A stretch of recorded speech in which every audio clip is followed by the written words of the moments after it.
Today, we will be discussing how to read labels. It's really important you read the labels of the foods before you purchase or eat them. There are many manufacturers that list their foods as low fat, a good source of fiber, or claim that they have lower cholesterol. These statements don't give you all the information you need, so it's very important that you learn to read labels and make educated decisions on the foods you consume. Once you learn how to read the labels the right way, you have so much variety added into your TLS weight loss solution lifestyle. TLS focuses on low glycemic impact eating. This means by eating the right kinds of food, along with the right amounts of foods, your body will always be healthy and in a fat-burning mode instead of being in starvation mode and fat storage mode. Most people look at food labels. Unfortunately, they do not know what to look for. When surveyed, most people stated that they looked at the calories, fat, and carbohydrates on labels, yet they didn't know what the numbers on the label actually meant or how to choose one food over the other based on the particular label. We are going to teach you the correct way to read labels, so it isn't what you cannot eat with TLS, but what you can eat with TLS. There are certain areas on labels that you should pay attention to. These include the serving size, fat, carbohydrates, fiber, proteins, and ingredients. Let's tackle these one at a time, starting with serving size. Serving size is the recommended portion of food to be eaten. For example, the label may state that the food has 2.5 servings. If we eat the entire food, we just consumed 2.5 servings of that food instead of the single serving size. So essentially, that food should last for 2.5 servings, not the one like the way we eat. Now, just because the serving size may suggest that the food is one serving, make sure you pay attention to the remaining parts of the label too. The second area we are going to focus on is the total fat, which is made up of saturated, monounsaturated, polyunsaturated, and trans fat. Notice we skipped right over the calories. We do not focus on calories on TLS and realize that 100 calories of a fresh, organic apple is not the same as 100 calories of cookies. Also, beware of labels that say fat-free. Fat-free foods may have more sugar in them and essentially contain less than 1/2 grams of fat per serving. But if you eat the entire bag of the food, it is still a high-fat food. In order for a food to be classified as low fat, it must have 3 grams of total fat or less per serving. However, with TLS and low glycemic impact eating, we recommend 5 grams of total fat or less per serving, except for the good or healthy fats. Some examples of these healthy fats are foods like salmon, avocado, nuts, natural nut butters, and oils. So if you're looking for a bottle of olive oil, for example, perhaps your bottle says 1 tablespoon is 14 grams of fat. Since the olive oil is a good and healthy fat, you should consume the entire tablespoon. Just remember, just because you're able to eat the 14 grams of fat in the oil doesn't mean you can eat 14 grams of junk food. And remember, 5 grams of fat or less on any food except those healthy or good fats. The third area we are going to discuss is total carbohydrates. Total carbohydrates are made up of fiber, sugar, and of course, the complex carbohydrates like breads, cereals, potatoes, and rice, to name a few, that are found in the food. Also listed under the carbohydrates section may be sugar alcohols and glycerin. The fiber and sugar are listed separately as an indentation of the total carbohydrates, so it's easy to determine where most of the carbohydrates in the food are coming from. For example, if the total carbohydrates are 15 grams and the fiber is 10 grams, you know that most of those carbohydrates are from fiber. You may hear of something called net carbohydrates or impact carbohydrates. These net or impact carbs of a food are not always listed on the label, but they are easy to determine based on the information given on the label. In order to calculate these carbs, you simply take the total carbohydrates and subtract the fiber, sugar, alcohols, and glycerin. This will give you the impact carbs of the food. In other words, this will let you know how much of the carbohydrates you eat will impact your blood sugar levels. Ideally, you want to have the net carbs of the food you eat to be a single digit, So 0 to 9 is optimal, 10 or more is high. It is important to remember that not all food brands will list the sugar alcohols or glycerin on the label. Also keep in mind that most grain foods will rarely result in single net carbohydrate values. Many of the carbohydrates in foods like breads, pasta, potatoes, rice, dried beans, and other grains can slow weight loss, even if they have a great source of fiber. If your TLS plan allows you to eat low GI starches or grains, remember to consume only single serving sizes. Next, let's look at fiber.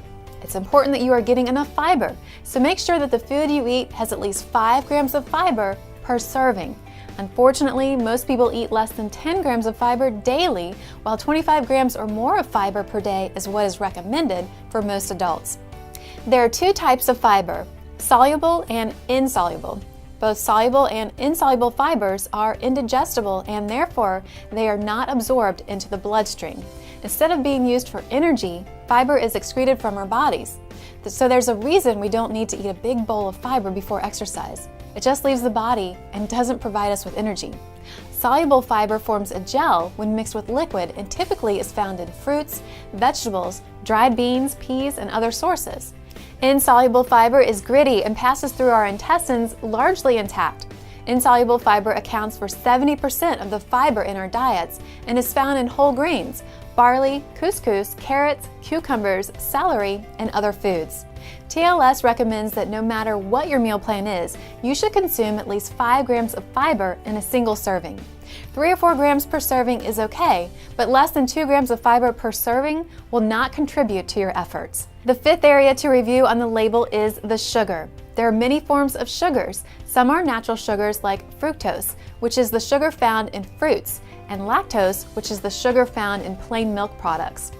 Others are the unhealthy sugars that are found in baked goods and other unhealthy foods.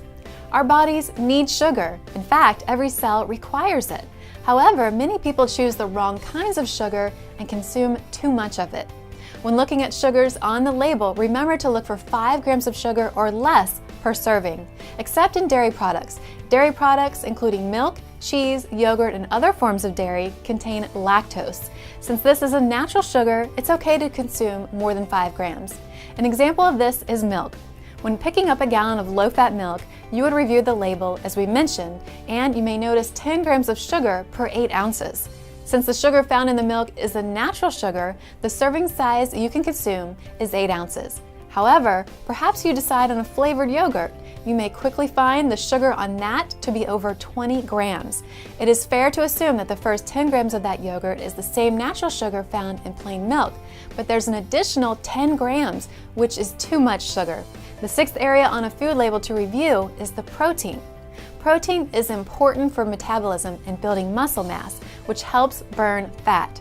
TLS recommends 4 to 6 ounces of protein per serving for women at least 3 times a day and 6 to 8 ounces of protein per serving for men at least 3 times a day.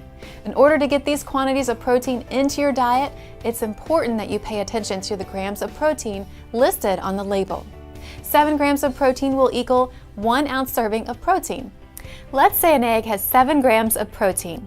In order to meet your protein requirement for breakfast, which should be about 4 to 8 ounces, depending on if you are a female or male, you would have to eat at least 4 egg whites, which would be 28 grams of protein. But instead of weighing your food or focusing on grams, TLS simplifies things. Hold out your hand, palm up. Your palm is a great measurement of a single serving of protein. Don't forget the side width of your palm also. Some good, lean sources of protein are lean meats, egg whites, and poultry. Many other foods have proteins also. Examples are things like yogurt, which is also a dairy product, nuts, which are also healthy fats, and beans, which are also low glycemic starches. When eating these or other types of protein, be sure that there is at least 5 grams or more of protein per serving. With TLS, the adage goes, protein and fiber with every meal makes losing weight no big deal. If you can eat a serving size of protein every time you eat, your body will stay satisfied longer and you will burn more calories. Let's now discuss the ingredient section.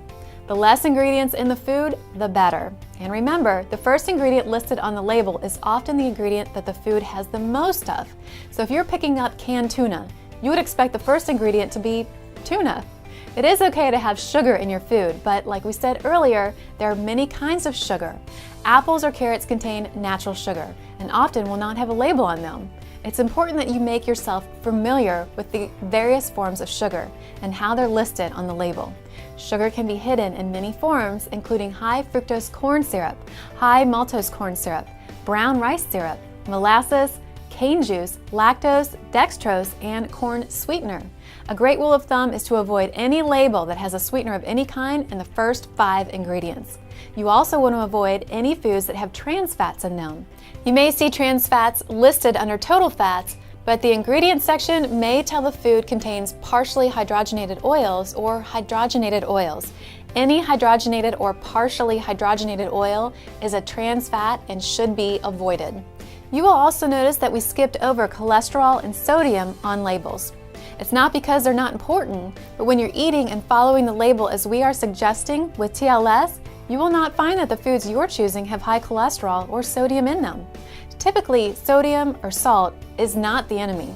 The issue with high sodium foods is that they're typically found in unhealthy, processed, canned foods or foods that require preserving. Unless your healthcare provider tells you to restrict the sodium or cholesterol in your food, following labels in the ways discussed is an effective way to eat. The percent daily values is another component listed on the label. The percent daily value is listed for each nutrient and is found in the right column on the label. These tell you what percentage of each nutrient the food provides if you are on a 2,000 calorie per day diet. In summary, reading labels is easy.